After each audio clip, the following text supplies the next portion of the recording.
Today we're going through Mississippi to some locations that have a pretty dark history. This is a day of death in Mississippi. And so I'm not sure why I'm doing this. I think it's just interesting. Seeing the places makes you feel like you experience it, and it's thought-provoking. And there's just something about going to a cemetery and standing there and reflecting and having that wind and the fresh air, being away from everything. And so I'll be going to Robert Johnson's 2 grave sites today, and I'll be going to the location where Emmett Till's body was pulled from the river. So the first one, I went to the supposed gravesite of Robert Johnson that's located at Payne Chapel Missionary Baptist Church. And when I got there, I was met by somebody from inside the church, and they asked if I was looking for Robert Johnson's graves. I said, yeah. I was kind of embarrassed by it.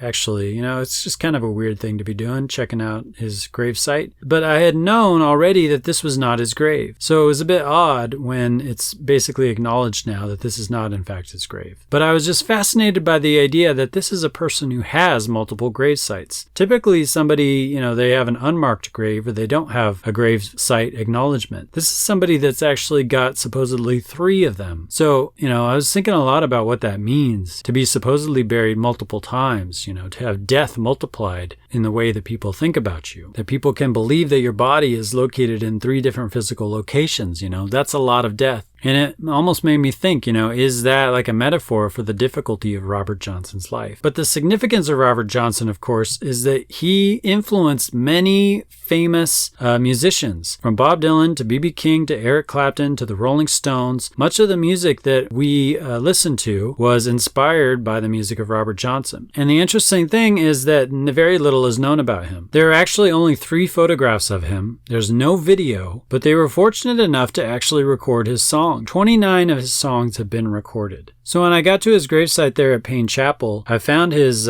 stone there, and I saw that it was covered in grass clippings, which really was consistent with the idea that it wasn't his site. It was almost like a signal that this wasn't it, because typically people take care of a gravesite. So then I went to the second one, which is the actual recognized grave of Robert Johnson. It's his Little Zion Missionary Baptist Church on Money Road. It's recognized by the Mississippi Blues Trail, so they have a plaque out there. And Robert Johnson, the story of his death, he was 27 years old. He was playing at a juke joint, and he'd been hooking up with the juke joint owner's wife, and the juke joint owner wanted to retaliate against him by poisoning his whiskey. And he actually died within a plantation that's in visual distance of the gravesite. So I was just imagining, going back to this 1938, he's got this dead body that was going to go and influence so much music. They had recordings that they just took of him the year before and 2 years before that. And it's like there's some reality. There's some juke joint that existed that's no longer there because of a tornado that took it away. There's some history that we don't even know. We don't even know the story of what happened, but at some dark time, some dark day in 1938, the grave was opened up, his body was put in there, and it was unmarked for the longest time until they went out and asked somebody and found the right person to say, hey, I was there, my husband dug the grave, and this is where it's at. This is where we can put the stone. That was in the early 2000s, so it went by 60 years without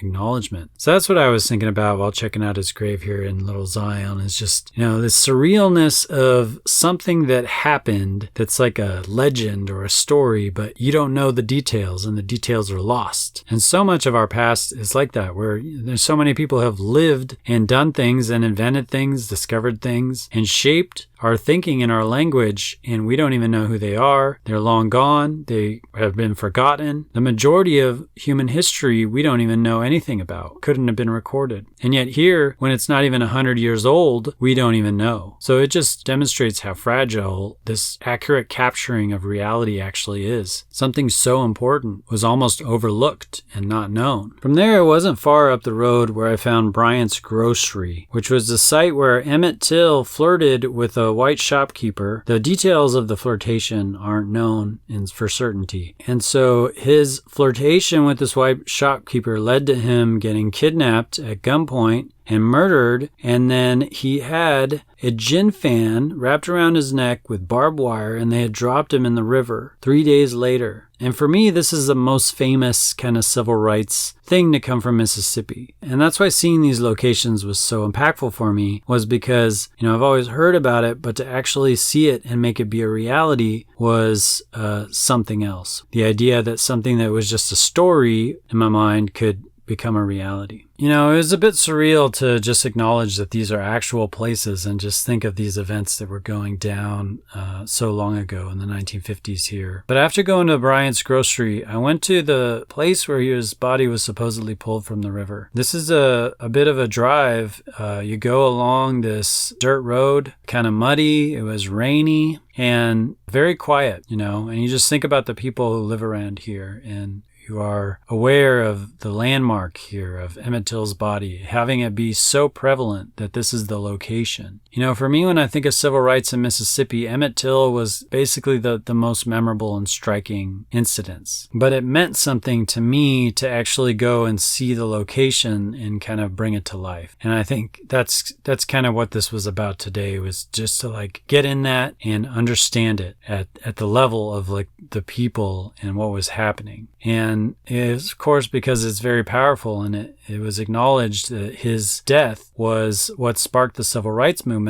And when they pulled him from the river, they had an open casket ceremony for him. They insisted on it in Chicago because they wanted everybody to see what happened. And it was so compelling that it's regarded as the start of the civil rights movement. But I went to that location on the river, and, they don't know for certain if his body was pulled here, but I was just looking at the river and imagining. It's just so hard to imagine just a person's body being dumped and being pulled, and it's like they're there. It's like this disconnect between how you see things in your head of the legend and the story of Emmett Till, and then the reality, and then having these two things kind of intersect and meet with each other was just this thing that I was fascinated by. And the idea that at one point they actually had steamboats coming through this river, it was a major passageway for transportation. It's a whole nother world than it was even in that time, because all that steamboat stuff was taken out in a 1894 tornado. But here we are at his landing, feeling that experience. It started to rain, and then all of a sudden, all these fish just started jumping out of the water. I had never seen it before. It was so strange, It was like they were just jumping out. For me, if I wasn't here, they would be doing this and nobody would be here to see it. And,